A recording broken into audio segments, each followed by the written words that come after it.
امام زین العابدین علیہ السلام نے فرمایا، مجھے یہ بات سخت ناپسند ہے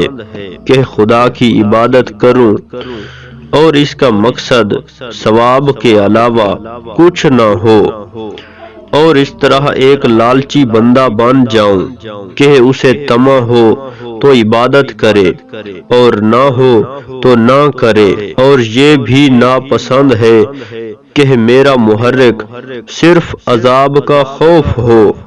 اور اس طرح بدترین بندہ بن جاؤں کہ خوف نہ ہو تو کام ہی نہ کرے۔ کسی نے دریافت کیا، پھر آپ کیوں عبادت کرتے ہیں؟ تو امام زین العابدین علیہ السلام نے فرمایا، اس لیے کہ وہ اہل ہے اور اس کے انعامات میری گردن پر ہیں۔